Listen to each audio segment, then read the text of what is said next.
This video is for therapists who want to address one of the most difficult and most ignored issues in the therapy room, sexless marriages. However, it will be just as useful for you if you're a couple, as I'll explain the dynamics at play and exactly what you can do about fixing it. Hi, I'm Laura, a relationship counsellor and coach in the UK. I help couples build relationships that feel alive and fulfilling. If you're new here, welcome. It's lovely to have you. I won't claim to know who or what is driving this so-called gender war, but I will say this. If I wanted to disconnect men and women, destroy trust between them, and dismantle family values, I'd do exactly what's being done. Saturate the culture with fear and contempt, pit the sexes against each other, push divisive ideologies into classrooms and headlines, demonize men and masculinity, sexualize women and glorify over-sexualized singledom over mature, monogamous partnership. These narratives shape how boys see themselves, how girls grow up expecting to relate to men, and how couples regard each other behind closed doors. Gottman research confirms that when couples absorb cultural narratives of contempt between genders, trust and sexual connection collapse. Put all that together and you've got the perfect recipe for disconnection. Lonely, fearful individuals who are easy to distract, sell to, manipulate and control. Instead of turning to each other for guidance, they turn to screens and to the state. Whether you share my suspicion or not, surely we can agree this division is a tragedy and that it must be countered with love, compassion and unity. One of the most powerful ways to restore stable unity is through sexual bonding in long-term monogamous relationships. Trust, pleasure, oxytocin, and the deep reassurance of physical intimacy are nature's way of building and sustaining partnership, resilience, and cooperation. Sex helps couples stay together, and when couples stay together, they form strong family units, which are the foundation of a strong, cohesive society, which makes it all the more striking that sex remains one of the most avoided topics in therapy. When it's ignored, couples can leave without ever having addressed the very issue that could have rescued their marriage. So, to the elephant in the therapy room, why does sex so often get ignored? Why sex gets ignored in therapy? While plenty of therapists do address sexual intimacy directly, which is wonderful, research and client experience suggest that for a large proportion of couples, it remains a neglected topic. We'll address communication breakdowns, trust issues, personal boundaries, or emotional safety in painstaking detail. However, all too often, sexual intimacy is relegated to the margins, treated as a secondary concern or left out altogether. Therapists may feel reluctant to talk about sex because they feel uncomfortable talking about it themselves, which we'll discuss later. Others might worry about coming across as intrusive or feel unequipped to offer practical steps once the topic is raised. And yet, the skills needed to talk about sexual intimacy, in general terms at least, active listening, validating emotions, and helping couples articulate needs, are all skills that therapists already use daily. So it's not a separate discipline so much as the application of familiar skills. In cases where the scope or complexity of a couple's sexual issues does exceed our expertise, then collaborating with or referring to other specifically trained professionals is recommended. But in the majority of cases, therapists are more equipped than they think. The bigger risk is avoidance. If you're afraid to raise it because it stirs anxiety, that's exactly why you must. Growth for couples and for us as practitioners only happens when we lean into the discomfort we'd rather avoid. And if you're wondering just how widespread the problem really is, let's look at the reality of sexless marriages. In the US, 15 to 20% of married couples are in a sexless marriage, commonly defined as having sex fewer than 10 times per year. Another large UK survey by Relate, Mumsnet and Grandsnet revealed that 29% of couples described their relationship as sexless, with 20% reporting very infrequent sex and 8% reporting none at all. And this trend has only accelerated over time. Compared to a generation ago, sexual frequency has collapsed across the Western world. For most of the 20th century, married couples averaged roughly weekly sex. Since the 1990s, that rate has halved, and every decade since has shown further decline. So this is a dramatic cultural shift. It's also safe to assume the prevalence is massively underreported. My professional experience certainly suggests so. Shame or fear of judgment keeps couples from discussing sex openly. So when marriages dissolve, sexlessness is often masked by vague terms like irreconcilable differences. Although the legal paperwork might not say we stopped having sex, for many that's the root of the collapse. And in practice, it's often men who carry this suffering most acutely. Not always, but in the vast majority of cases I see.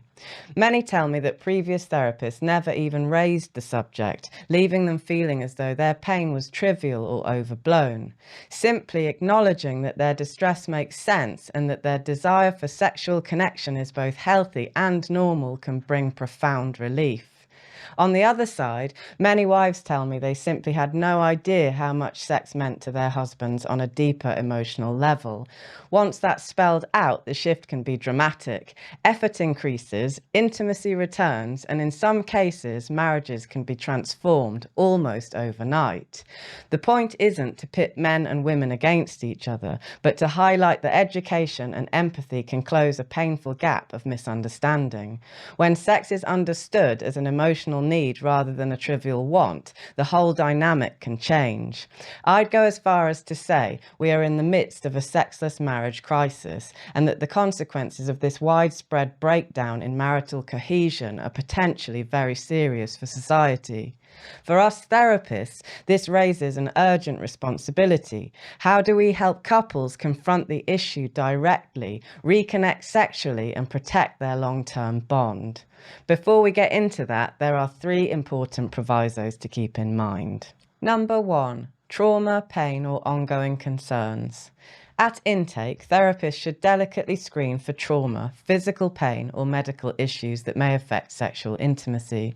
Where trauma is severe, intimacy work may be inappropriate until safety and stability are established. However, in many cases, healing can still be supported within a loving sexual relationship, provided that intimacy is safe and paced sensitively.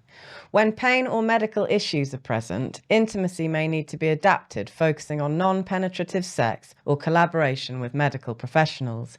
The task for the therapist is to discern when intimacy can aid healing and when it risks harm. It's equally important to state clearly that if a relationship has become toxic or abusive, the priority is not more sex, but restoring respect and safety first. The guidance that follows is intended for couples whose primary struggle is sexlessness itself rather than severe relational dysfunction. Number 2, determine symptom or cause.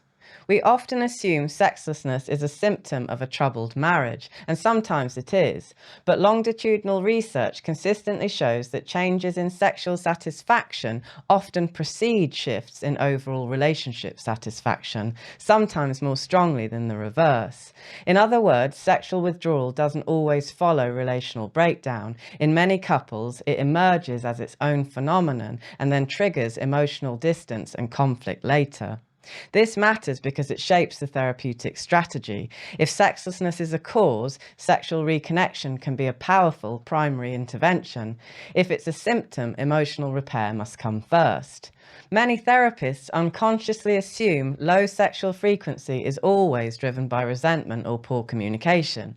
In reality, withdrawal can originate from hormonal shifts, responsive desire patterns, avoidant attachment, shame, cultural scripts, medication, or simple habituation over time.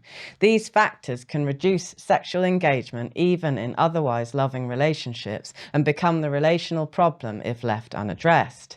So how can therapists determine whether sexual disconnection is a symptom or a cause? Here are some key questions to explore. Number 1, how do they each explain why sex declined? When asked separately, do their explanations focus on external or physiological factors or on relational hurts and grievances? Number 2, how was the sex before it changed? Was it connected, playful, and functional, or was it avoidant or strained? Number 3, was the decline sudden or gradual? Did it taper off slowly over time with growing relational tension, or did it stop abruptly, for example, after childbirth, trauma, menopause, a job change, or a major lifestyle shift? Number 4, what has happened to affection and goodwill since sex declined? Has everyday warmth, humour and affection faded at the same time, or has it lingered for a while even after sex tapered off? Number 5, how symmetric is the distress? Is one partner bothered while the other is relatively unconcerned, or are both aligned that it's a problem? Number 6, what happened when they tried? Have they attempted to reintroduce intimacy? Did warmth and affection increase, stay the same, or backfire? A previously healthy or functional sexual connection that suddenly drops off often points to cause. A sexual dynamic that deteriorated alongside growing contempt usually points to symptom. Similarly, cause-driven cases often show lingering affection and clear external triggers, whereas symptom-driven cases show parallel declines in emotional warmth and sexual connection. A useful litmus test is to suggest, if both are willing, a trial period of intentional intimacy. If warmth returns and conflict ceases, sexlessness was likely a cause. If efforts stall because resentment remains, it's probably a symptom. Sexual connection is often the most reliable pathway back to warmth, which is why this test can be so revealing. The aim isn't to assign blame, but to clarify whether sexual reconnection can serve as a primary intervention or whether it must wait until emotional repair is underway. Whichever way it goes, partners need to face it together if the process is to succeed. Number 3, willingness to engage. Therapists need to establish whether both partners are genuinely prepared to work as a team to restore intimacy. If one partner has no interest in engaging sexually at all, then this significant roadblock must be the initial focus. Some partners may initially say no, simply because they don't fully grasp the significance of sex. In these cases, the educational material that follows about the emotional, relational, and even physical importance of intimacy can often shift their perspective. There is still hope if resistance is due to misunderstanding rather than outright refusal. If both are willing to engage in the process, then we can proceed into the deeper work. If the answer remains no, even after education, then the couple may be fundamentally misaligned, and therapy must shift towards clarifying whether their relationship can survive without sexual connection at all. Once willingness is established, the next step is helping couples see that their struggles may be influenced by external factors. Even motivated partners will have been saturated by cultural narratives that distort how they view sex, desire, and each other. Cultural influences. For men, popular narratives reduce male sexuality to a purely physical urge or a sign of immaturity, something to be joked about or mocked. Rolled eyes and phrases like "men only want one thing" or depictions of husbands as sex-obsessed in sitcoms can create shame around expressing their needs, as though wanting sex makes them shallow or emotionally detached. Meanwhile, some women in sexless marriages may be affected by very different messaging. Many grow up in cultures where women's sexual desire is downplayed, or that their desirability is linked to their age or physical attractiveness. If sexual intimacy fades, they may internalize it as evidence of being undesirable, unattractive, or somehow not enough. These cultural narratives make communication almost impossible for both men and women. Then there's the porn, novelty on demand that rewires the brain, blunts dopamine, and teaches partners to expect constant escalation. It turns sex into a performance, a commodity, or even an act of aggression, and thus real intimacy can feel dull by comparison. And pervasive screen use only amplifies the same effect. More stimulation, less human connection. I call this modern phenomenon digital captivity, in which couples are increasingly isolated even when they're in the same room. Added to this is the rise of individualism, reinforced by popular experts who position personal happiness as the ultimate life goal, rather than encouraging loyalty, accountability, generosity, and resilience. Many modern self-help gurus promote partner-blaming frameworks such as the proliferation of narcissist checklists and boundary enforcement strategies, while neglecting the equally vital skills of self-reflection, accountability, and personal growth. The way through is to help couples see these influences for what they are: destructive cultural imports, not spiritual truths. Sometimes that means a complete media detox is needed. Step away from the porn, outrage media, and endless scrolling, and replace them with pro-marriage material and in-depth spiritual work.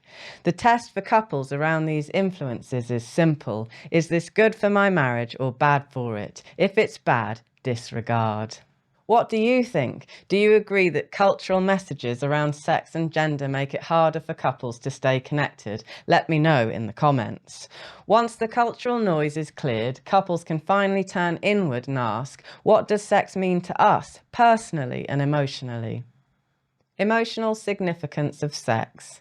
Many of both men and women's insecurities play out within the sexual arena, as well as deeper psychological and emotional issues. Issues of self-worth, confidence, and feelings of guilt and shame. Long-standing issues related to the masculine and feminine are here to explore, should the couple be guided skillfully to do so. It's true to say that we can really explore who and where we are if we have the courage to show up sexually. It's a way of understanding both where we've been and also where we might like to go and who we might like to become. Therapists must therefore create space for couples to explore what sex represents, not just physically, but psychologically, emotionally, and relationally. Is it a way to feel desired, a space for vulnerability, a source of playfulness, a way to reconnect? Couples really do regulate each other's physiology, and measurably so, through touch, affection, and sexual intimacy. That's part of what makes secure attachment so powerful. But secure attachment isn't the same as dependency. Sex should never become an emotional pacifier, demanded by one partner to soothe their distress. True intimacy honors both interdependence and individuality. We can comfort each other, but not at the cost of freedom, respect, or genuine desire. When couples understand this balance, they can begin replacing negative assumptions with empathy and respect. This allows them to turn towards each other's differing desire levels with interest and compassion. If both partners are invested in the process, there are many practical ways to restore intimacy with intention and much scope for growth and development, both as individuals and as a couple. It's also worth remembering that desire discrepancy is the norm in long-term relationships, not the exception. The task isn't to remove the gap, but to navigate it with curiosity, generosity, and teamwork. If couples don't get the chance to explore and honour this deeper significance, intimacy can too easily be relegated to the sidelines. And when sex is neglected, the fallout is rarely confined to the bedroom, as we'll see. The consequences of sexual neglect are far-reaching. Emotional connection begins to dry up, and without physical intimacy, feelings of isolation become the norm. When sex disappears, so do the hugs, casual touches, and everyday warmth that sustain closeness. A familiar cycle follows. One partner feels rejected, the other feels pressured, and over time that cycle destroys kindness and communication.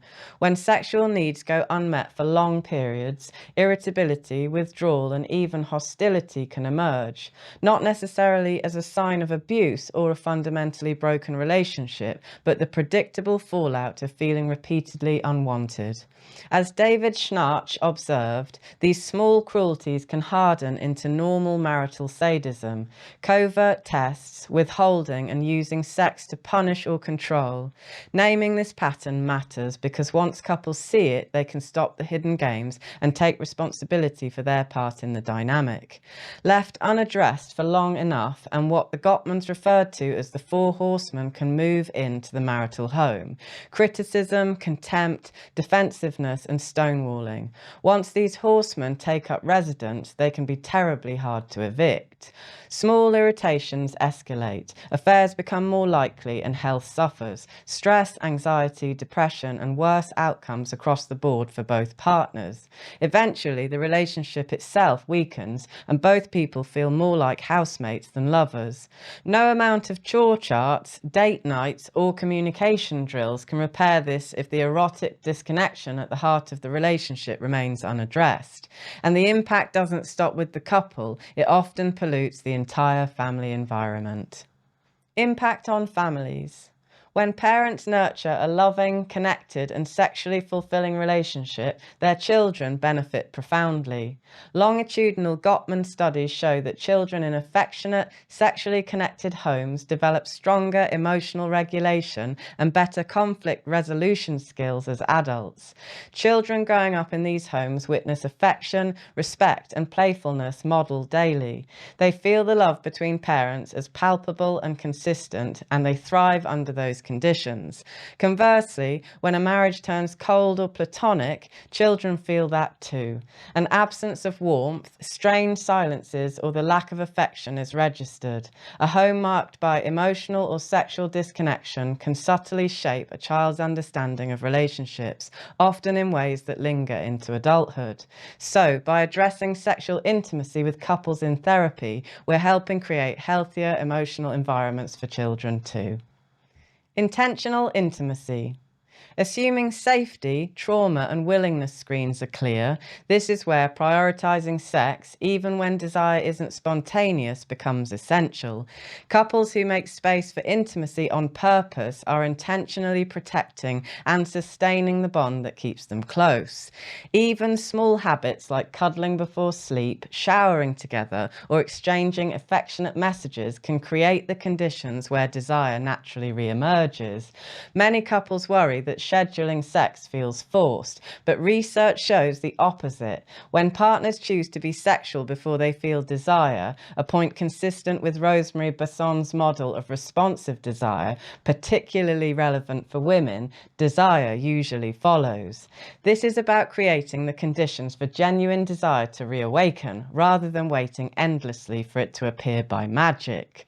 So, it is this intentionality as a catalyst for rekindling desire that makes all the difference. In every other part of a loving relationship, we extend ourselves, making a meal when we're tired, listening when we'd rather be doing something else, showing up when it's inconvenient. Sexual intimacy should be no different, and research supports this. Studies on sexual communal strength, the motivation to meet a partner's sexual needs, show that when individuals prioritize their partner's well-being, both sexual and relationship satisfaction improve. Of course, sexual generosity, which I'm all for, isn't the same as obligation. I often hear men say, "I pay the bills, help with the chores, and look after the kids, so sex should be part of the deal." While that kind of transactional framing may express genuine pain, it also kills erotic connection.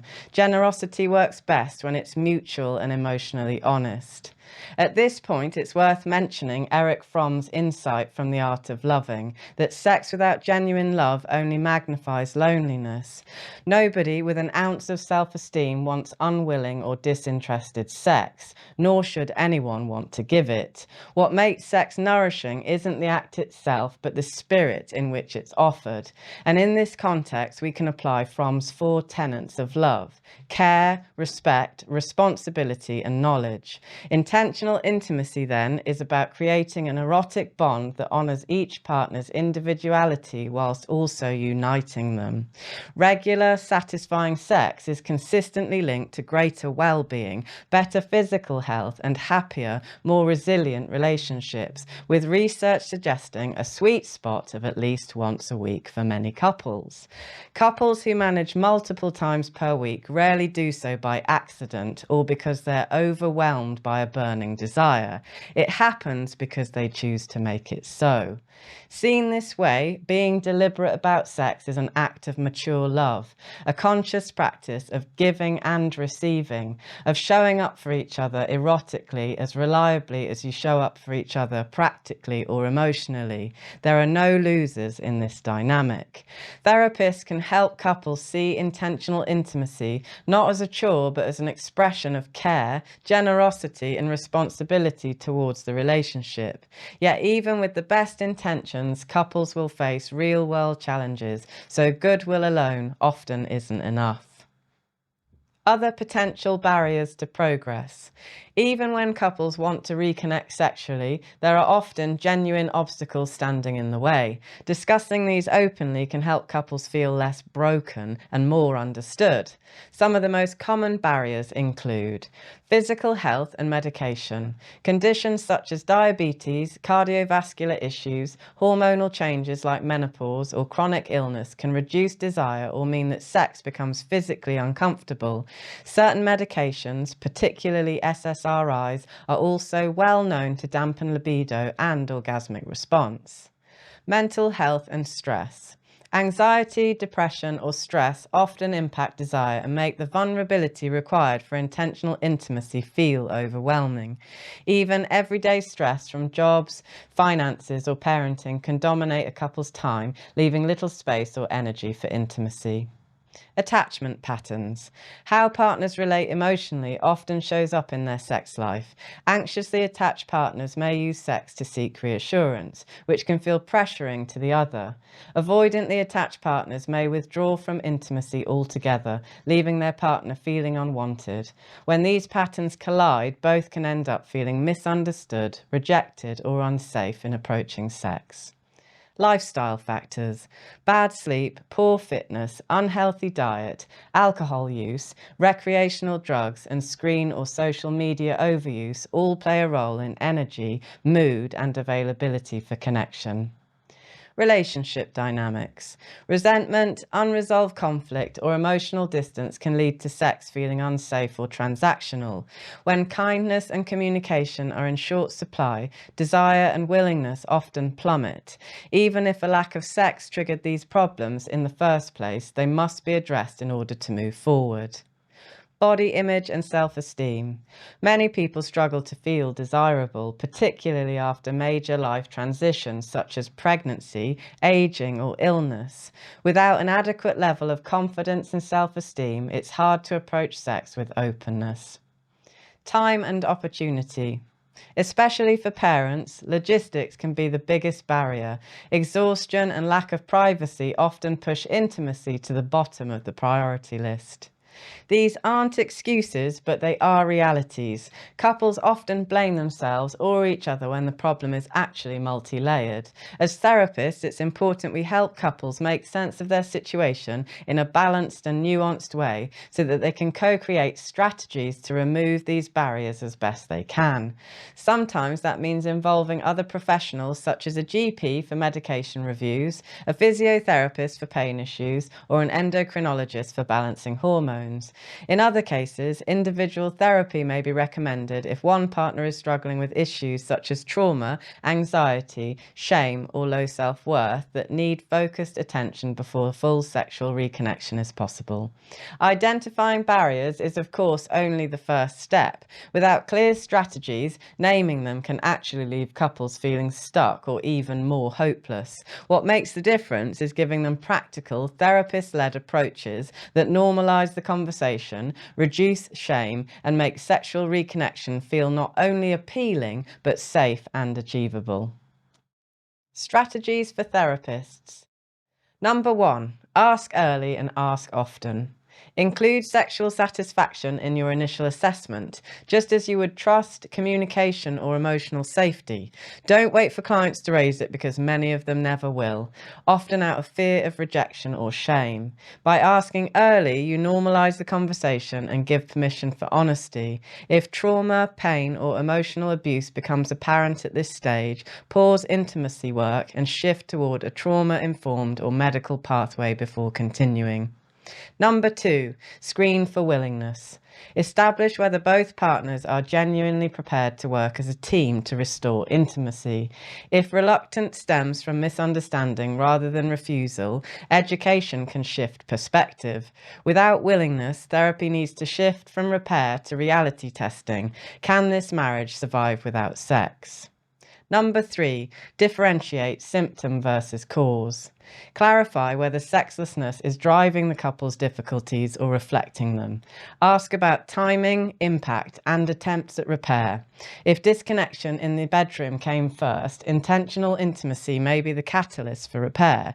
If it followed betrayal or hostility, emotional healing must come first. Number 4, normalize the conversation. Treat sexual intimacy as a standard part of relational health, not a taboo subject. Return to sexual intimacy regularly, weaving it into the ongoing discussions about trust, safety, or connection. By revisiting the topic, you dissolve shame, prevent avoidance, and model that intimacy is never off limits or too awkward to address. Number 5, hold balanced space. Create an environment where both partners can share their needs, frustrations, and fears without fear of ridicule or dismissal. Pay attention to attachment patterns. Anxious partners may approach sex seeking reassurance, whilst avoidant partners may withdraw. Naming these patterns can be immensely helpful and promote awareness and positive change toward a more secure attachment. Number 6, encourage a relationship reset. When resentment or anger has built up, guide partners to consciously release old grievances. Without this reset, intimacy can feel unsafe or inauthentic. Clearing the slate allows couples to see each other with fresh eyes and opens the door to reconnection. Number 7, challenge unhelpful narratives. Expose cultural myths that damage intimacy, such as men's needs are shallow or desire dies with age. Reframe desire as normal and valuable and encourage couples to step away from divisive media towards pro-marriage, pro-intimacy perspectives that strengthen unity.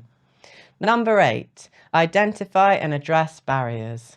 Explore obstacles like health, medication, mental health, lifestyle, or body image. Many problems are multi-layered, not personal failings. By tackling barriers together and resisting blame, couples create space for intimacy to return. Where one partner is struggling with deeper issues such as trauma, shame, or anxiety, recommend individual therapy alongside couple work if helpful. Number 9, refer when needed. If issues go beyond your scope, connect clients with reputable resources. That might mean a certified sex therapist, a GP for medication review, or a dietitian. Number 10, promote intentional intimacy. Encourage couples to see sexual connection as a shared practice, sometimes spontaneous, sometimes planned. Introduce the idea of sexual generosity. Just as we show up in other areas of love when it is inconvenient, we can extend the same care in intimacy. Number 11, build lasting habits. Help couples create small, sustainable rituals of affection, cuddling before sleep, regular check-ins, playful moments, fun dates, and affectionate touch. These habits make intimacy feel natural and over time create conditions where desire can return. Number 12, track progress and celebrate wins. Reinforce not just increases in sexual activity, but also growth in affection, responsiveness, laughter, and trust. Highlighting small successes helps couples feel momentum and reminds them that change is possible and rewarding. So those are the strategies for us as therapists. But if you're a couple watching this, what can you actually do right now? What couples can do right now? The most important step is agreement. The reality is that if one partner desires sex, a completely sexless relationship almost never remains healthy in the long run. Denial of that fact almost always leads to resentment, frustration, and eventual breakdown. The relationship can only move forward if both see intimacy as essential and commit to tackling obstacles together rather than in isolation. Without teamwork, there is no path forward. But if both partners partners agree that intimacy matters and are willing to work as a team, then progress is entirely possible. You can begin applying many of the strategies outlined here on your own. Calm, low-pressure conversations about what sex means to each of you, making intimacy a joint responsibility, becoming intentional, removing barriers, and setting aside regular weekly check-ins to keep the conversation alive. Once that foundation is laid, full repair is entirely possible and, dare I say it, exciting, playful, and rewarding. If it feels too difficult to manage between you, that's when bringing in a pro-sex therapist like me can make all the difference. You'll find a link in the description if you'd like my support. So those are some first steps couples can take on their own, but ultimately much of this work still comes back to us as therapists and our willingness to hold the space for those conversations ourselves. Therapist self-reflection. As therapists, our own comfort with sex and sexuality inevitably shapes how we work in practice. If we feel awkward, hesitant, or judgmental, our clients will pick up on it. If we avoid intimacy in our own lives, we are more likely to sidestep it professionally too. That is why reflecting on our own personal beliefs, experiences, and blind spots is essential. The next step is not about what we ask of couples, but about what we ask of ourselves. What messages about sex did I internalize from my family, culture, or faith background? Which clients do I feel most hesitant to bring this topic up with, and why? Do I experience discomfort, embarrassment, or judgment when sex is discussed in my own life? How do my personal experiences of intimacy, pleasure, or avoidance shape my professional stance? Could my own relationship use a sexual spruce up? Exploring these honestly can reveal blind spots that impact our practice, and this self-awareness is critical if we are to be effective in this space. Our clients need us to be present, unflinching, and safe when the conversation turns to intimacy. If we collude with avoidance, we fail our clients. If we're paralyzed by sexual anxiety, we can't help them face theirs. Training programs and supervision should include explicit guidance on addressing sexual intimacy, ensuring therapists are equipped to handle these discussions with confidence and care. As therapists, we have a responsibility to bring it into the room, early, openly, and without apology. Because when we do, we're not just helping couples have more sex, we're helping them rebuild affection, restore trust, and reignite the vitality that brought them together in the first place. In a world where men and women are too often cast as opponents, our role is to help couples rediscover partnership. Sexual connection isn't the whole of marriage, but it is one of the most unifying forces. When couples are bonded emotionally, physically, erotically, they become stronger than the narratives that try to pull them apart. Intimacy is the glue of families, and families are the bedrock of culture. Every time we help a couple turn toward each other, we're offering resistance to a culture that profits from mistrust, disconnection, and collapse. This work is about preserving the trust between men and women, and by extension, the foundation every healthy society is built upon. If you found this helpful, make sure you subscribe so you don't miss my next video, and I'd love to hear your thoughts in the comments.